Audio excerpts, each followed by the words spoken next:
নমস্কার, বৌদির রান্নাঘরে আপনাদের সবাইকে স্বাগত।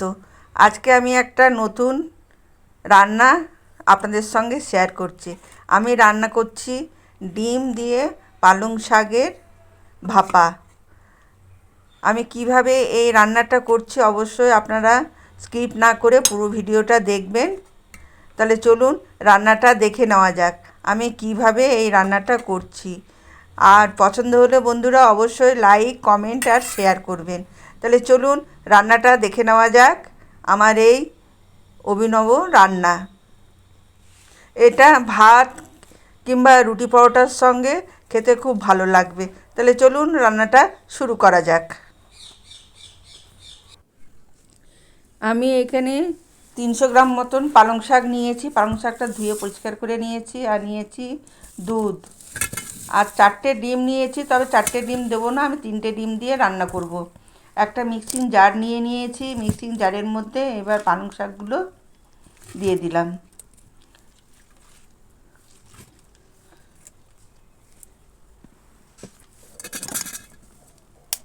তিনটে ডিম আমি ফাটিয়ে এই জারের মধ্যে দিয়ে দেব।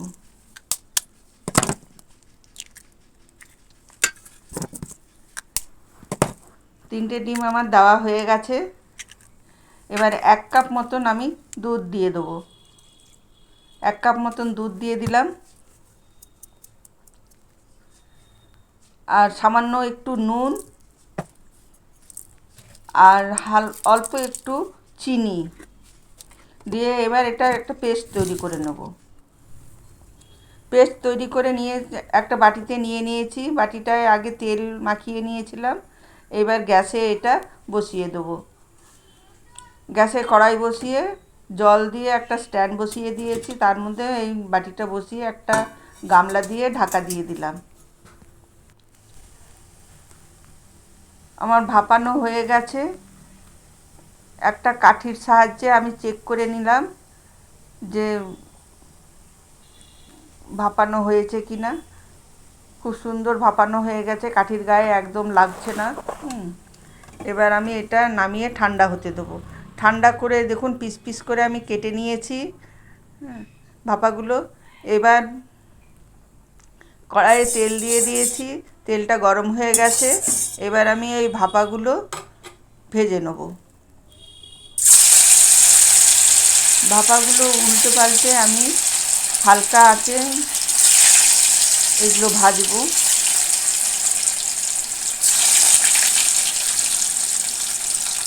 হালকা আঁচে আমি উল্টে পাল্টে এগুলো ভেজে নেব।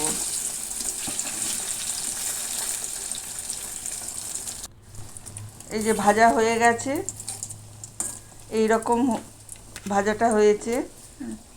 এবার একটা পাত্রে আমি তুলে নেব। একটা পাত্রে আমি ভাপাগুলো সব তুলে নিলাম। বাকি ভাপাগুলো আমি এইভাবে ভেজে তুলে নেব। বাকি ভাপাগুলো দিয়ে দিলাম।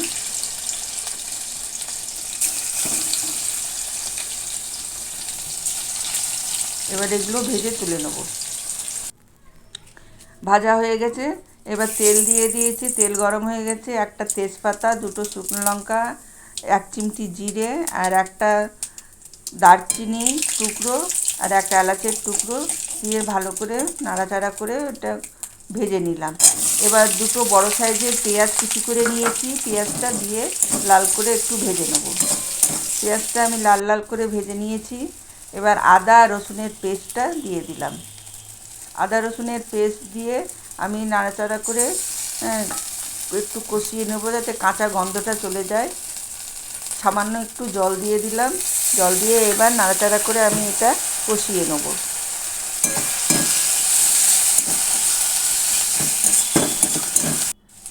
এখানে এক মশলা নিয়ে নিয়েছি, ধনে গুঁড়ো, লঙ্কা গুঁড়ো, জিরে গুঁড়ো, হলুদ আর কাশ্মীরি লঙ্কার গুঁড়ো। এই মশলাটা আমি এখন এই পেঁয়াজের মধ্যে দিয়ে দিলাম। সামান্য একটু জল দিয়ে আমি মশলাটা কষিয়ে নেব।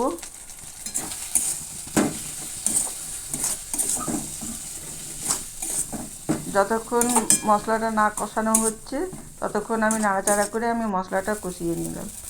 এবার একটা টমেটো আর 1 চামচ মতন চালমগজ বাটা পেস্ট করে নিয়েছি, পেস্টটা দিয়ে নাড়াচাড়া করে মশলাটা কষিয়ে নেব। স্বাদ মতন নুন দিয়ে দিলাম, নুন দিয়ে নাড়াচাড়া করে আমি মশলাটা কষিয়ে নিলাম। এই যে মশলাটা কষানো হয়ে গেছে। এইখানে একটা কথা বলে রাখছি, আমি একটা আলু সেদ্ধ করে এর মধ্যে চটকে দিয়েছিলাম, এটা স্কিপ হয়ে গেছে। এবার পরিমাণ মতন জল দিয়ে দিলাম, পরিমাণ মতন জল দিয়ে ঢাকা দিয়ে আমি স্বাদ মতন চিনি দিয়ে দিলাম। এবার যে ভেজে রাখা ভাপাগুলো আছে সে ভাপাগুলো দিয়ে আমি 2 মিনিট মতন ফুটিয়ে নেব। এই যে ভাপাগুলো দেখুন বন্ধুরা, কি সুন্দর ভাপাগুলো নরম তুলতুল করছে একদম। এই ভাপাগুলো আমি দিয়ে দিলাম।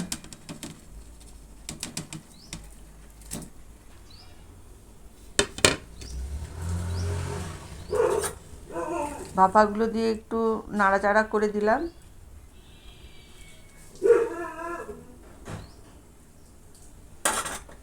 এবার একটা ঢাকনা দিয়ে আমি ঢাকা দিয়ে দিলাম। 2 মিনিট পর ঢাকা খুলে এই যে গরম মশলা, সামান্য একটু গরম মশলা ছড়িয়ে দিলাম। আমার এই রান্না কেমন হয়েছে বন্ধুরা অবশ্যই কমেন্টে লিখে জানাবেন, আর আপনারাও একবার ট্রাই করে দেখতে পারেন এই রকম রান্না।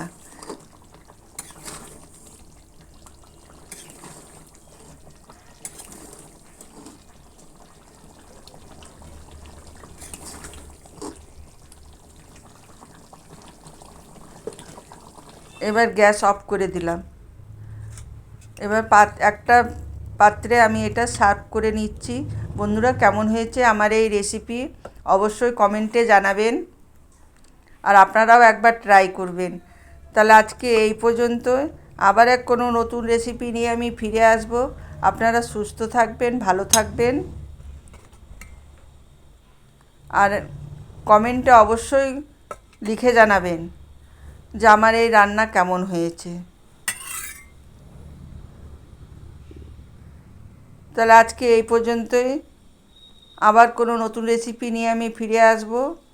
আপনারা সুস্থ থাকবেন, ভালো থাকবেন। ধন্যবাদ।